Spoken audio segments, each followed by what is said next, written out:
I must say that, the discussions in the first two talks have gone so well that I really wish I were there physically. And I must thank the organizers for not only inviting me for this conference, but also for being very patient with providing all sorts of documentation that I was requiring to get the visa at the last moment. But that kind of didn't happen because of COVID and so on. And so here I am giving you the first online talk of this conference. Nonetheless, it's a great pleasure. And of course, the talk is going to be on revealing new facets of superposition and interference. It's very nice that the previous speaker was, in fact, Gregor. And so the first part of the talk, I think he has already done a very nice job of introducing many of the concepts which would be necessary. The first part is something which deals with, which has fundamental implications. And the second part, I would be talking about an application, which of course has fundamental interest, but also wide-ranging possible practical ramifications. So this is the general framework. And interference is going to be the underlying thread which connects both these parts of my talk. Okay.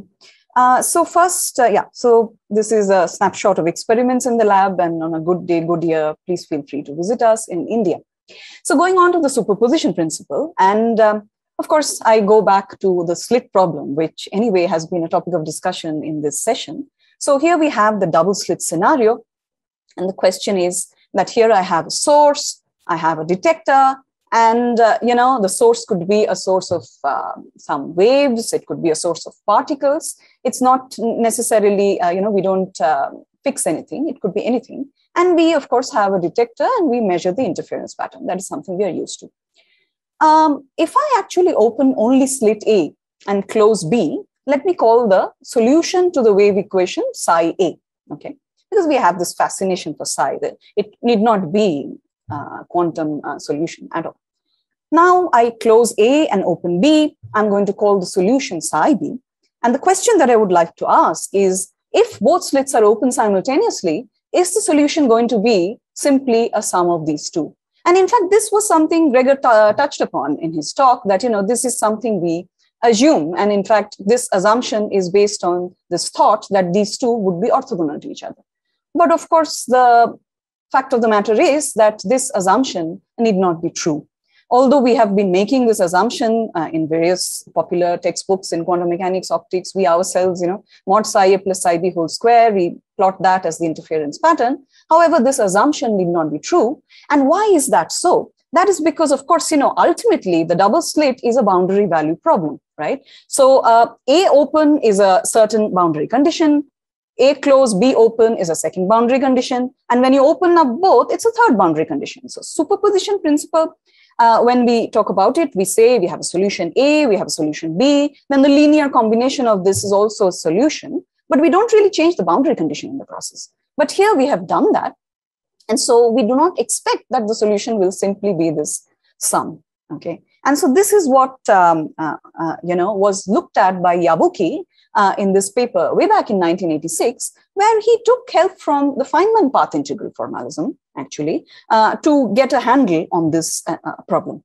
And of course, this picture makes it very clear that, if you have only the individual slits open, then you will not have contribution from these categories of Feynman paths, which are, of course, classically subdominant and would only appear when both slits are open. So this is a very nice formalism, which helps us actually get a handle on what kind of contributions we are expecting in the double slit scenario when both are open, which won't happen for the single open case, right? And so this is what he had done, and it was very nice work. But then a little bit of a problem with it, if I may say, was that it was a very hardcore theoretical work with which comes with its inherent assumptions, like a point slit, Planck length. So these things we don't really encounter in the lab.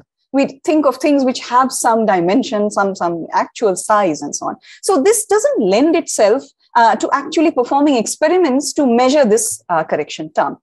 And this is, of course, very important because, of course, the whole focus on these slit-based interference experiments and other interference experiments, as we heard in the previous talk, to put bounds on various principles, including Bond rule, we have to be very careful that we don't end up getting affected by these contributions, right? So this is what motivated us to think further and come up with, an experimental proposal whereby we could actually quantify this correction term using slit-based interference experiments. Okay, and so this is of course, based on this thing that we all know, that in path integral formalism, it is an integration over all possible paths that can be taken by the particle in going from A to B, right? And this would include not only the classically dominant paths, but also the subdominant ones.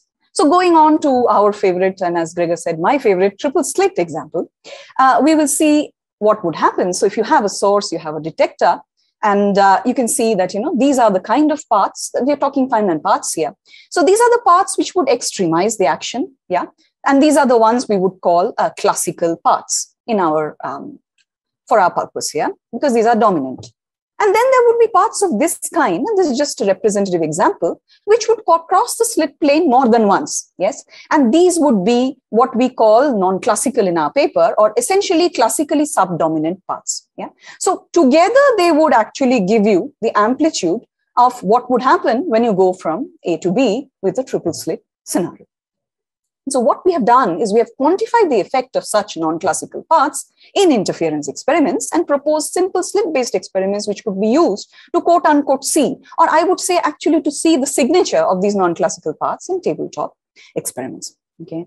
And of course, a triple slit experiment is something we have been discussing anyway, and it has been something as a test bed for various things in the last, couple of decades with Raphael Sorkin's, proposal for quantum mechanics as a quantum measure theory, which talks about using it as a test bed for testing Born rule, and then of course forms the basis for various generalized probabilistic theories as alternatives to quantum mechanics and so on. So it has played a very important role. And this quantity kappa, or the Sorkin parameter, this is Sorkin, as you know, is actually the central quantity there. And as we now know, this triple slit second order interference, as we call it, is going to be algebraically zero. And this is very simple algebra. If you just see that this is the 3-slit term minus the sum of the twos plus the singles. But here, please take note that we are actually making this particular assumption that this probability is mod psi a plus psi b plus psi c whole square. Whereas a lot of focus has been on actually using this as a test bed for testing the square law. Another assumption has also gone in, and that is that psi is psi a plus psi b plus psi c. And of course, that is not true, as we have just motivated, that indeed there would be a correction term to this. And this is what I would call the naive application of the superposition principle. So both of these are assumptions here in this algebra, not just Born rule, but also this particular application of the superposition principle. And this experiment that we had done way back in 2010 actually concentrated on the Born rule part, right? But now we see that a non-zero contribution to the Sorkin parameter, taking into account all possible paths in the path integral formalism, would imply two things. One is naive application of superposition principle in interference experiments needs to be corrected. And secondly, non-zero Sorkin parameter does not necessarily imply falsification of Born rule. Okay. And so this is very important because, we have all this focus on trying to find and keep on, having, a hold on our systematic errors to see if we can have finally something where we can say, okay, there is no systematic error which explains this. This must be a Born rule violation. But then please hold on, because there could be contributions coming in from simply this incomplete application of superposition principle, which would give you a non-zero Sorkin parameter anyway. And so it's very important to come up with the right experimental architecture to focus on the right problem. And so this is what we motivate, okay? And I will, of course, for the sake of time, I'll skip the details of the theoretical calculation. If people are interested, do have a look. But then the main focus is that, in this case, we have actually quantified this by dividing up the paths into two categories. As we just said, one is these sort of paths, which would be the ones which, extremize the action, which we call classical path. And then these kinds, it's just a representation, which would not extremize the action, but would cross the slit plane more than once, which we call a non-classical path or classically subdominant. Okay, and so this is basically the sum of these two would give you the Sorkin parameter.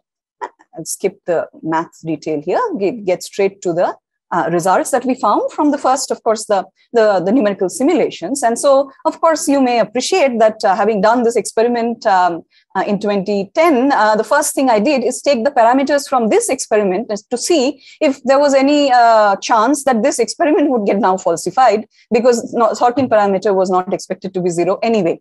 And so I took these parameters and we simulated kappa. And so this blue line that you see is the kappa as a function of detector position. The red one is, of course, your interference pattern, okay, just to give you a perspective. And you can see that this kappa is a very nicely modulating function. It has non-zero values and 0 values and is of the order of 10 to the minus 5 for these parameters.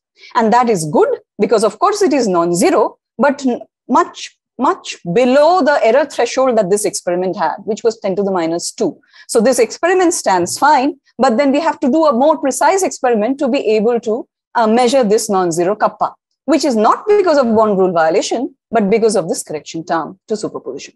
So this was the first simulation that we tried. And then, of course, we did it for electrons, and we found again a similar non-zero. And of course, having said that, one of the things which really we want is a handle on this in terms of a formula. We all like that, So if you have a formula and if you can input the parameters and see, okay, will this be a problem for me? That would be really nice. And so this analytical handle we gained in a work which followed that one up. And you can see that the maximum bound we found for this kappa is proportional to lambda to the 3/2 by d to the half times w, where lambda is the wavelength under consideration, w is the slit width, and d is the interslit distance, okay? And so one important point that comes up here is that, there is a proportionality to the wavelength. So please remember this, because this will come in handy in actually seeing how we can do an experiment to measure this non-zero kappa. So this is what we found. And of course, again, compared with the earlier simulation, this is very nice because this black curve that you see is from these finite difference time domain simulations that were done by D. Wright and his collaborators for non-zero kappa, okay? And so our blue line, dark blue, that is our, result from this analytic formula. And you can see that they match really well. And of course, they should. And one thing, of course, is that, this sort of resource is taken for FTDT simulation, 3.5 days of computation time on a supercomputer in Germany with 6.3 terabytes of memory. We did not have access to that, but we did not need it because a formula which worked on my previous laptop at this point, because this is a different one, was fine, right? And so this is very nice because it tells you that, you can use this to see whether the experimental setup that you're coming up with is going to actually have dominant contributions from these non-classical paths or not, without getting into the full-blown simulation. Of course, that is also fine, but this handle you get from this formula itself. Of course, this is something which Feynman said, which of course, experimentalists do believe in. And so doing the experiment to prove some theory, if it is possible, is always going to be the aim, at least so far as we are concerned. That is how we treat our theoretical explorations. And of course, as mentioned, this was the experiment we had done for the bond rule perspective. But having said that, now we went on to explore whether we could come up with an experiment where we could measure this non-zero, which is not because of bond rule violation, right? And parallelly, the Boyd group did an experiment using, photons in a 3-slit interference scenario, in which they measured this correction and compared it with our theory, okay? And so this was their setup. And it is very similar to the, the 2010 experiment, 3 slits, mask, so on and so forth. The difference being that the material on which they had etched the slits, this was covered in gold, obviously a very rich group, resource-wise. But then that was not the point of using gold. The gold is something which actually leads to the production of what is called surface plasmons. And this enhances, this sort of interaction between the slits and enhances the kappa parameter. So this was a material-induced enhancement that they had gone on to verify, whereas, of course, our original thing was a geometric parameter, as I showed you.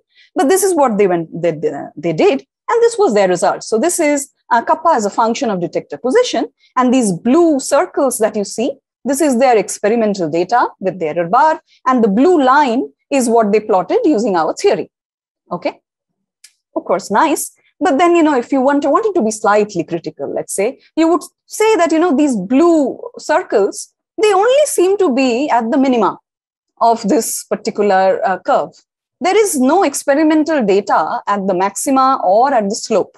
And if I wanted to be cheeky, I could even fit a little parabola here and call that a good fit. So the fact that this is an experimental data fitting this theoretical curve, definitely one could do better than that in terms of calling it, an experimentally measured quantity which matches theory. Yes. And so we, of course, were parallelly already working on this experiment. And we decided to use our analytic hold on the problem to a whole new level and, a whole new space even. So we went 100 kilometers from our institute to an observatory, okay, and set up an experiment on an open field using antennas as sources and detectors, and using microwaves as as the electromagnetic waves in the problem. And so this is the experiment we did. And you can see this lambda to the power 3/2, we have really used it to the hilt, taking it to centimeters and meter level scale of the experiment, right? And so this is a close-up, and this was beautiful because sometimes, and the stent would blow away because of wind, because, it was a very open field, really.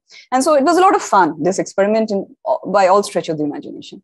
And so these were our parameters, and you can see that we are at the centimeter level now, whereas those photon experiments, including our first one, were all at the 8-10 nanometer, 1 micron level, right? So we've really cranked up the lambda.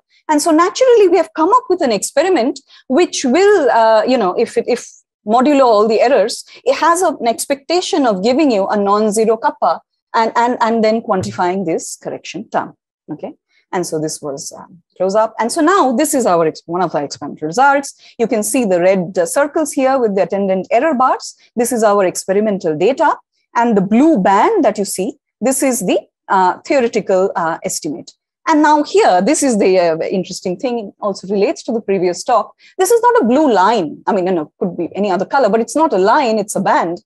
And why is that? Because, what we have done is we have taken into account all possible sources of error that this experiment could have and included that in our theory, so that we have a modified theory expectation, which takes into account the inadequacies of the experiment. And in fact, we have 32 different sources of error in this experiment. And so, to answer the last question from the previous talk, and, we really convinced ourselves that there was no 33rd source which could explain this kappa being non-zero.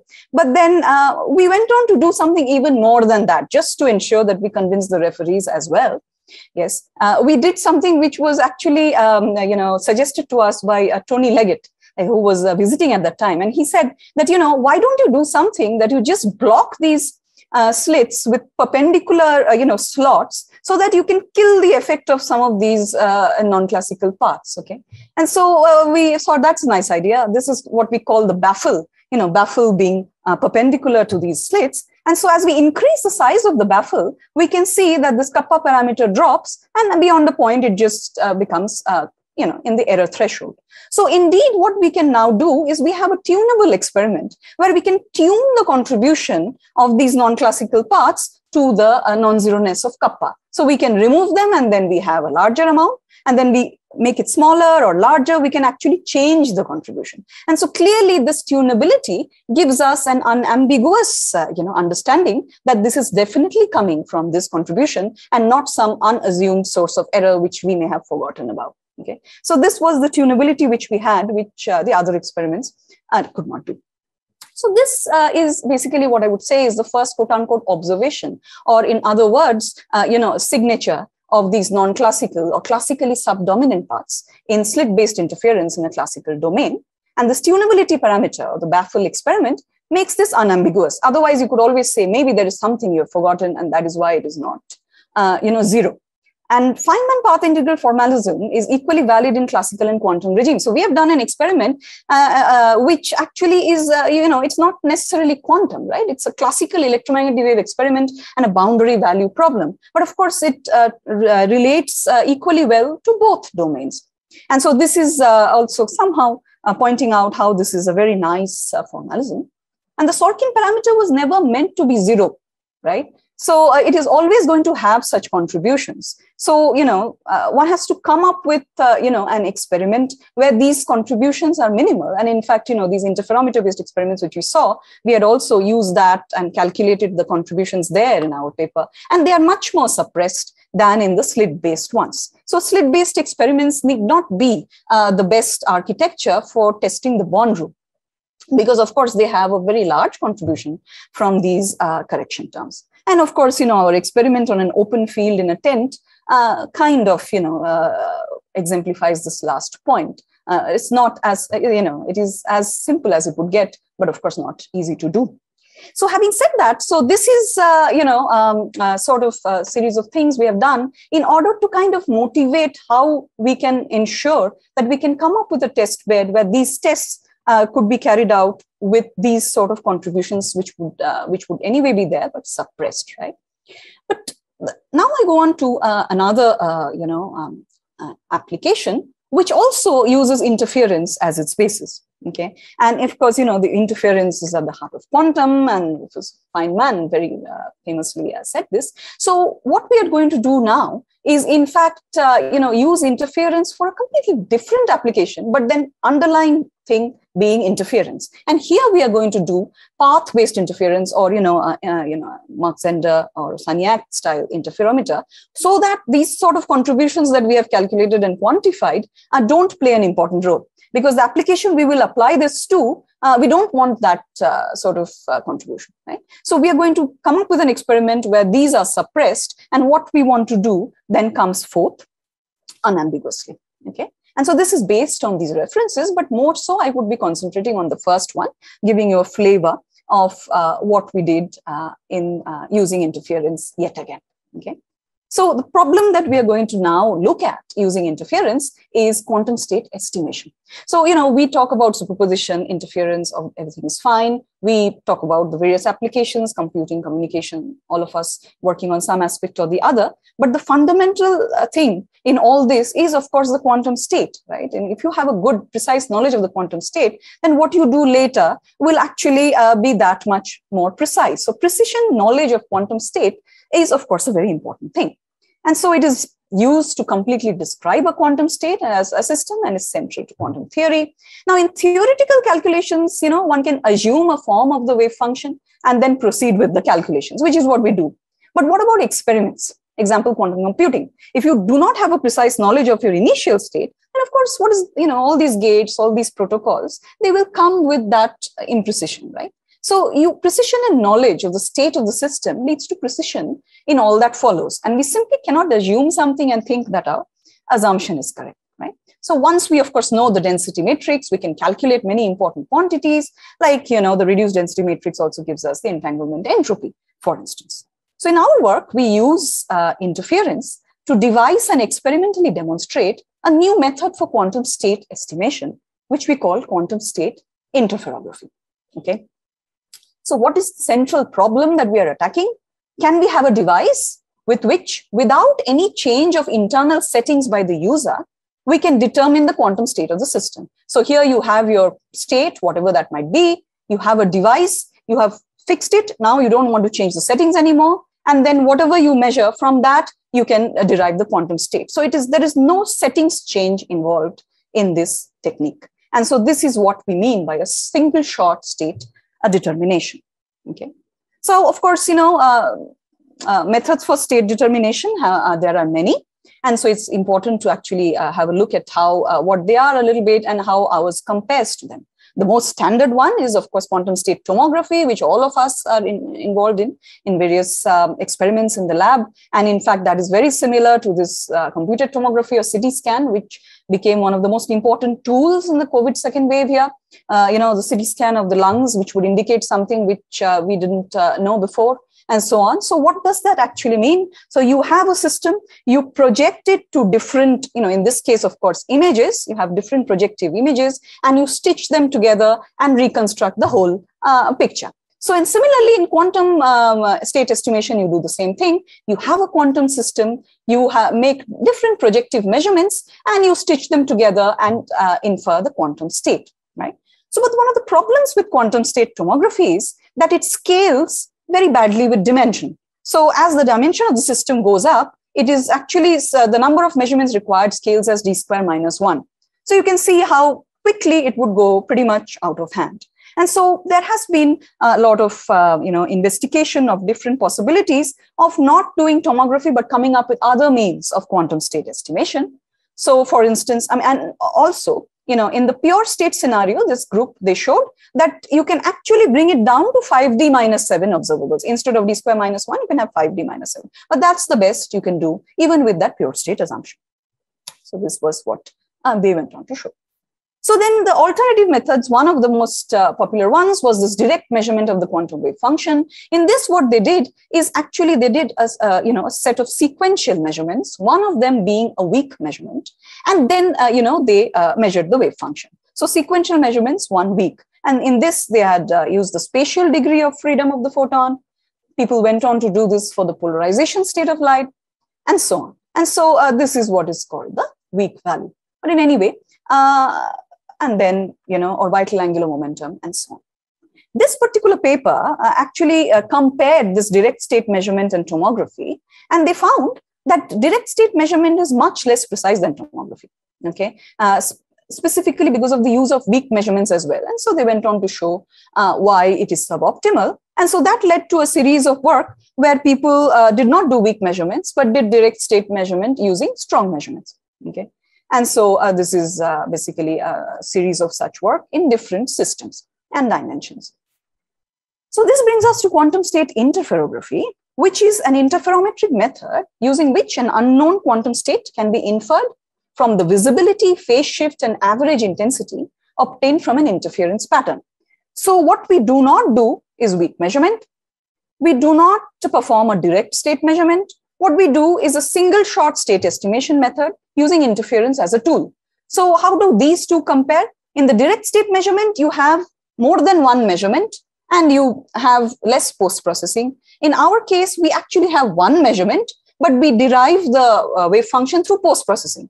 And as an experimentalist, I would have a bias towards what we have done also objectively, because, I would like to do as little number of measurements as possible. And of course, the entire morning session, a lot of discussion has happened on how errors affect our experiment. And so indeed, there is merit to actually having lower number of measurements, because all these errors simply propagate. But if you have a certain set of measurements and you can derive things through post-processing, then of course you have a much better shot of being less affected by these errors which are associated with each measurement. And so that is what we have done, okay? And this is a comparison. So, for various things, but these two are most interesting, I believe, how the difference in the number of required measurements. So this is for usual tomography, and, as the dimension goes up, for let's say a 100-dimensional system, you have 9,900 more measurements settings that you require for QST as opposed to QSI. And then here with the pure state assumption also, because that is the 5D minus 7, again, of course, that also you require many more.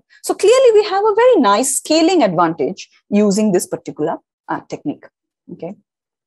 So this is an interferometer from the lab, and, just a little bit of a schematic idea.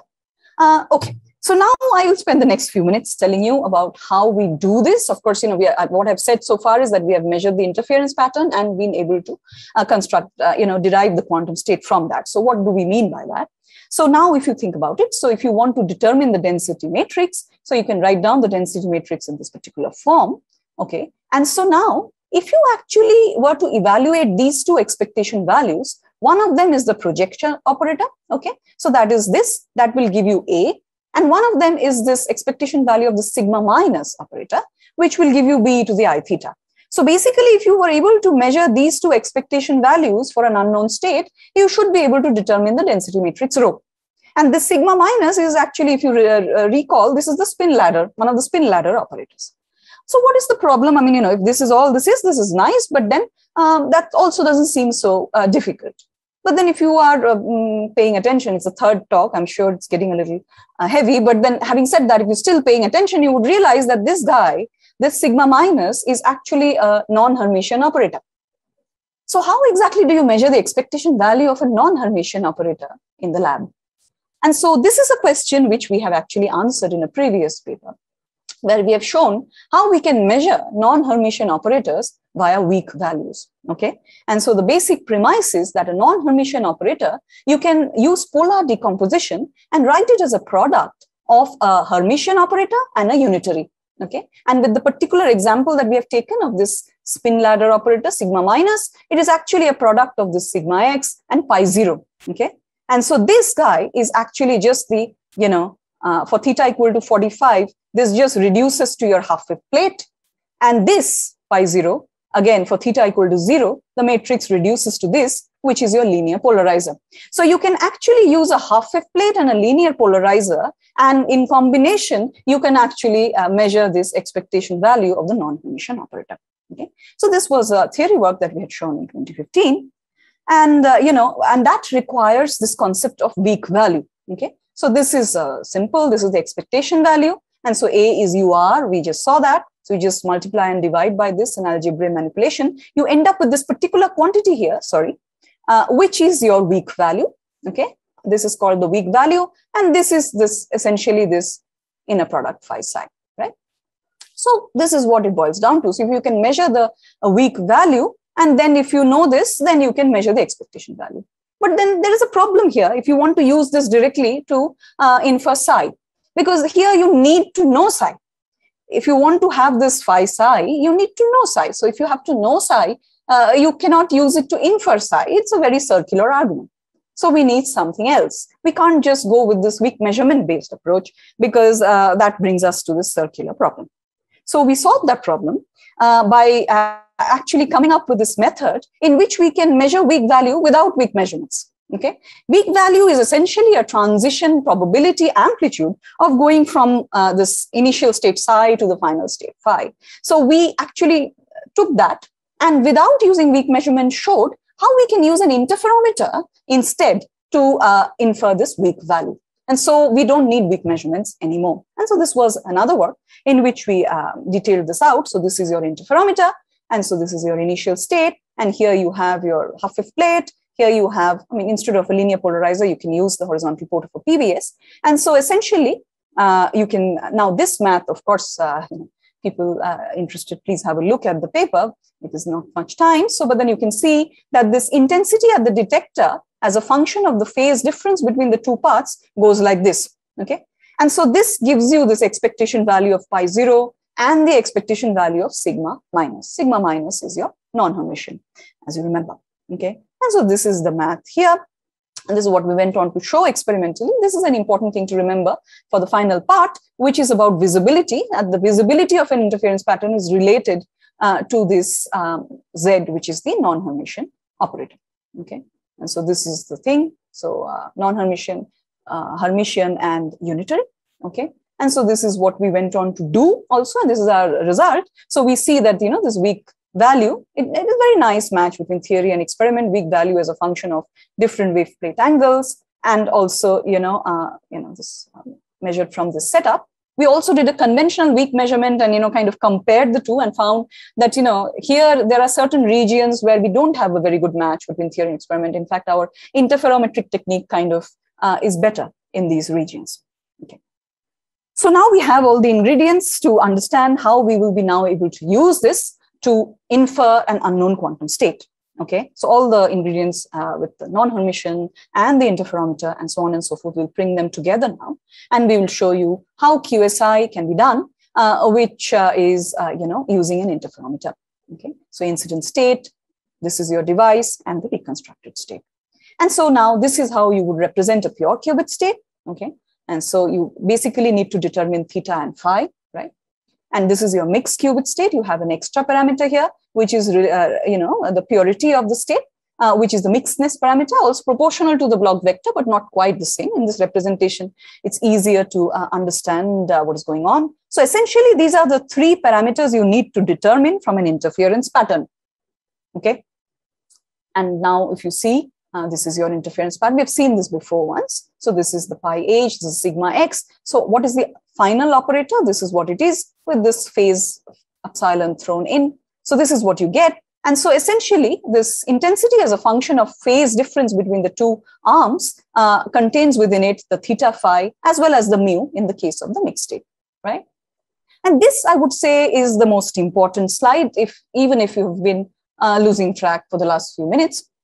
This is what you have to remember, is what we actually, these are the three measurable quantities, okay? So this is your intensity as a function of phase difference, okay? And the three quantities we actually measure from this interference pattern are phase shift, average intensity, and visibility. So phase shift, you know, is actually the value of the phase difference for which we have the maximum of the interference pattern, okay? Average intensity is simple, it is the average, and visibility is max minus min by max plus min. So you can see by determining this phase shift, we already have the phi. By the average intensity, we get the theta, and by the knowledge of the theta from the visibility formula, we then can get the mu. So this is how, by these three measurable quantities, we can actually get theta, phi, and mu from an interference pattern. Okay, this was the experiment. We did this for all possible qubit states, you know, by playing with half-wave plate and quarter-wave plate angles and all possible combinations. That's what we went on to do. And we used a display Sarniac interferometer instead of Mach Zehnder, because, you know, we didn't want this phase stabilization step per se, which is necessary, as you know, in a Mach Zehnder. Okay. And so this is some of our results. So you can see, you know, of course, you know, we prepared a plethora of states, and then we, you know, inferred them from QSI and compared that to have a fidelity, because of course we wanted to see how good this technique is working, right? And so the fidelity of our pure state is actually as high as, you know, on an average of 98%. And the mixed state is around 95 to 96%. Okay, so this is a very high fidelity that we were able to measure. So very comparable to QST, and of course with the obvious advantage. So one of the very interesting future prospects that we see for QSI is, again, you know, now this could be again realized using a slit version and a miniaturized device, okay, which would have this, you know, for a qubit, let's say we have these two slits, and then, you know, we have these two sort of operators, which has been done before. So, you know, one of them would be essentially the R, and the other one will be the, you know, the U, okay? So you have a polarizer, you have a half-wave plate, you can just essentially block them this way, and then you have your input state and you have your interference pattern. So essentially the slits can have R and U as operators, which in turn can be few microns in size, and the entire module can be a centimeter long for visible light wavelength. So like a little pocket device we carry along because we don't have much better things to do. We estimate the quantum state whenever we feel like it. You know, this is the kind of very nice prospect that this could have. Just to remind you that, you know, R and U are in fact necessary to get this A, and that was what I discussed last, right? Of course, the big advantage that QSI has is for the higher dimensional system. I mean, we have done the proof of principle experiment using qubits, but then the advantage that comes from the scaling is clearly for D greater than 2, right? And so what we have shown, and the detailed math is there in this paper, please do have a look, is that for QSI, we would require D-1 interferograms or D-1 interference patterns for a D-dimensional state. Okay, so for D, you need just D-1 interference patterns. So you would think that that would mean D-1 interferometers. But actually that is also not necessary. So we've gone on to show how even 2 interferometers will work. So by, you know, using this sort of an arrangement in which you can have these horizontal you know, selection of subspace followed by this sort of an interferometer, you can stack the interference patterns on the screen. So you can have D-1 such stackings, okay, on the same screen. So you don't need even D-1 interferometers. So one interferometer here and one here will work. And so without any change of settings again, right? So once you set it up, you can actually get these D-1 interference patterns. This will be a very challenging experiment, of course, but I'm sure it will be very interesting if one can do this, because then this is again a single shot higher dimensional state estimation. And we have shown the details rather gruesomely in the paper and the attendant supplementary material, which as always is very useful. Okay, so do have a look. And then of course, we have also shown how we can use QSI to actually also reconstruct a pure state, bipartite pure qubit. So then, you know, if you have a 2-qubit state, you can use this as well to do that. And so essentially you need 3 different settings. So, and then 2 of them are within the same setting. So basically 1 and then another. So 2 settings in QSI compared to 9 in QST, which you know why it is 9. And so again, a little math, which I'll skip for now, but then it tells you how you can actually measure the entanglement of a pure bipartite qubit state using QSI, using only one, setting. Okay. And so, because as you know, it is related to the reduced density matrix of the 2-qubit state. Right. So bipartite state complete reconstruction requires 2 experimental settings and 3 interference patterns in QSI. So to quantify entanglement, we only need the reduced density matrix on one side. And so this can be done with a single experimental setup, and 2 interference patterns. And so in comparison, QST would entail 9 measurements. So somebody would say that, okay, but then, if we did a Bell violation experiment, then of course, with knowledge of basis, one would need 3 measurements, right? That is fine. That is, of course, less than QST, but you know that in Bell violation, this is just a witness. It is not going to be a measure of entanglement. But by using this technique, we can actually quantify the amount of entanglement that is there in a bipartite pure qubit scenario. Okay. So unknown qubit state using single shot measurement. If a bipartite state of qubits is known to be pure, then we can quantify the entanglement with a single setup. With 2 interferometers, any pure D greater than 2 state, Qudit as we call it, can also be determined, and a very nice scaling advantage over conventional QST. So we can use this for quantifying entanglement of a pure bipartite state as well. And so again, so bringing forth this importance of interference, basically. In the first part, we saw how we can actually have corrections to the superposition, this naive application of the superposition to actually get a better hold on these interference experiments for the Bond rule test. Here we are using it as a resource for a completely different problem, which is quantum state estimation, right? So these are the people, as I say, who have constructively interfered and interacted towards this quantum state interferography experiment. And so I would then, of course, go on to the final conclusions from the talk. So I talked about the naive application of the superposition principle in slip-based interference experiments and how it needs a correction term.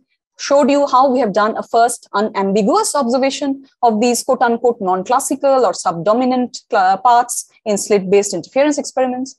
And then we used interference as a tool in quantum state estimation, which is quantum state interferography, and experimentally demonstrated this towards a scalable, less resource-intensive and robust architecture. And so unknown qubit state was determined by a single shot measurement. So I would now like to end with a question, which is, something which I hope is, going to be a nice introduction to a future talk, which is what we are now investigating. Again, using interference. What we are now investigating is to what extent can we experimentally infer features concerning the properties of a single photon within an interferometer. Okay. And we hope that the answer will be provided soon, It is soon to be reported experiment, I would say, which is on joint detection of spatially separated properties of a single photon in the respective 2 arms of an interferometer. And this is our new toy for interference. And hopefully, if there is a Vienna Quantum Foundations Conference in 2022, hopefully this could be discussed in that, maybe even physically, if world goes well. So with that, I would like to end this talk. And in fact, this is something that Gregor and I received in 2010 when this first Born rule experiment was done. This was from the son of Max Born. His name is Gustav Born. And he actually told us about how happy he was with this paper that we had written, which, was something which proved the theoretical work that his father had done in 1926 when Gustav was 5. So in 2010, he was not a very young man, but then nonetheless very motivated to write us a postcard even and so humble, talking about his father, who happens to be none other than Max Born, right? And so, in fact, we kept in touch, and he unfortunately passed away 3 years ago. But then this is something I always treasure, just to serve as a motivation for whenever the experiments don't work, which is, of course, almost every day, right? And so with that, I would like to thank you for your attention, and I hope I kept time. Yeah.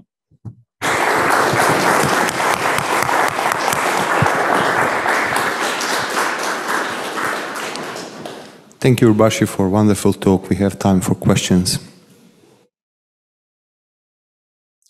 Gregor? Thanks for the talk. Can you define single shot? Yeah. Yes. single shot is something that is used in two different ways in our community. So the way that we have used single shot is that, once you set up your experiment, then you don't need to change any settings within it in order to get whatever it is that you're trying to measure. So in this case, of course, once you set up your interferometer, you measure the interference pattern. You don't need to keep changing, like, in QST, as we know, we have to keep changing the projection, right, in order to make new measurements for different projections. So this is something which I would call is not a single shot. So you need many different settings, and then you stitch them together to get your state. But here you need only one setting. And however you have done it, the goodness of that shows up in the measurement that you do. But wouldn't you say that measuring an interference pattern, I mean, the pattern, if you go to the single photon level, you would get a result in the dark fringe and then a result in the bright fringe. Sure. Is also kind of one after the other.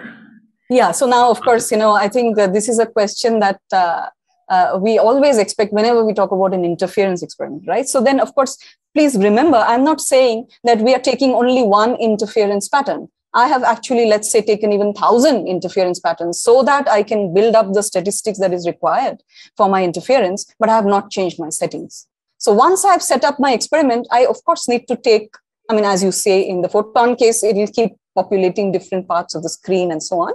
But then having said that, we are doing this using a camera. You definitely need to take more than one, data set, but not change the setting.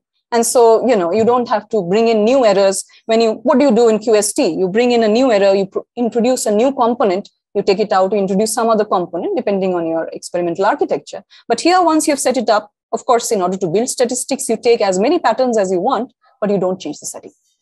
So that is the idea of single shot. Yeah? So maybe I can, because I also have a question along these lines. Can you, if I translate your thing into quantum info language, can I say that you are implementing information complete POVM?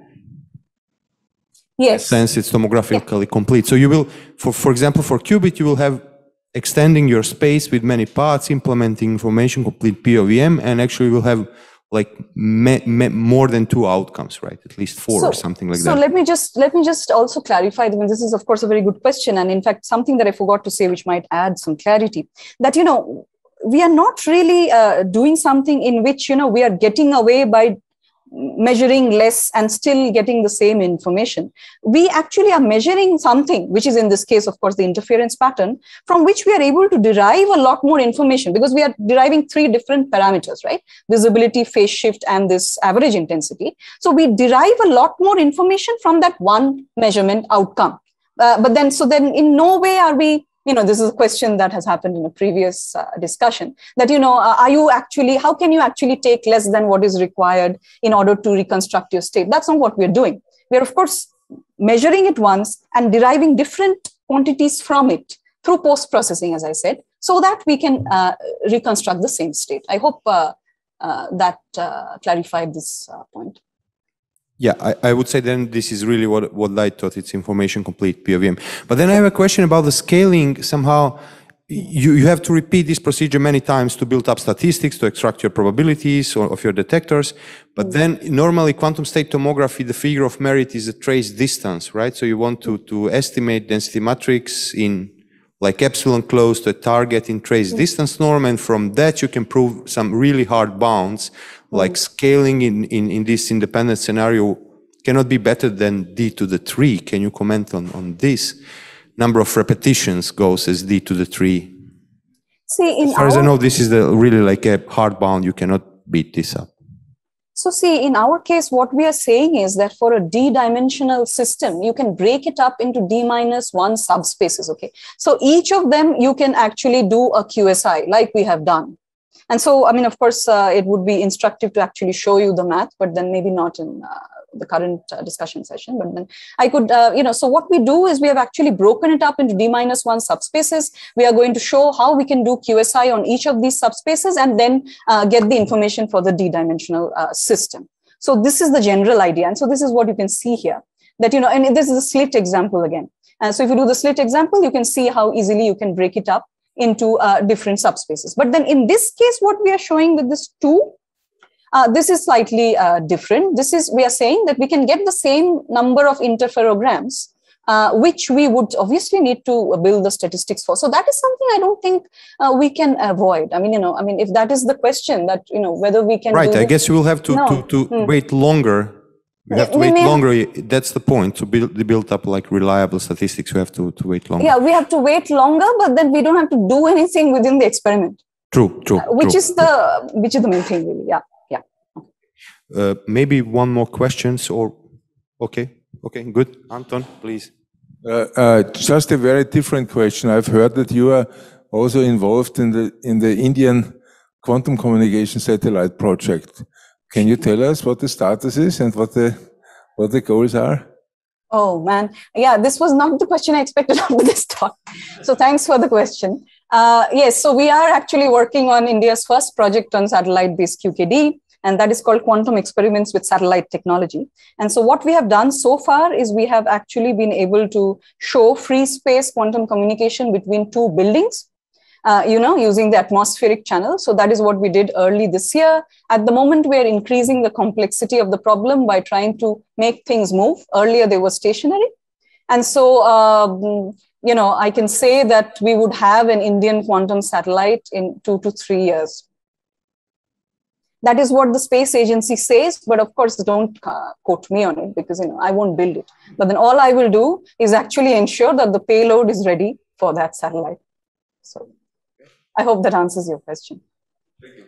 Good. So we have one question from online participant. Should I just see something here? Let's see. I don't know. Yes, there was a question. No, it's not there. Oh, somebody will ask the question, is it? Okay. Oh, should I read out the question? It says... There was a question from Zoom. This is what I understand from... Yeah, I can actually see it in the chat box. So should I just read that out? Maybe that's okay. Yeah, okay, yeah, sure, yeah. So could you please explain what non-classical path is? And yes, so the answer to that is, that is what I was saying. So these are paths which don't extremize the action in the Feynman path integral formalism. So essentially, these translate to those paths which in our case cross the slit plane more than once.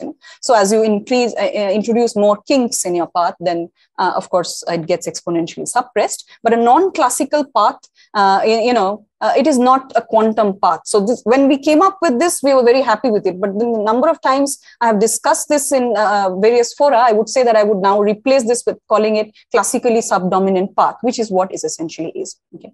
And the second question from the same participant is, how can we claim that we can observe non-classical paths by just putting two wedges into slits? Well, that's not what we have claimed, of course. What we have claimed is that we have seen the signature of the contribution from these extra terms, right? Or these paths which won't come about if you don't open all the slits together, right? And so we have seen this signature through a measurement of the Sorkin parameter.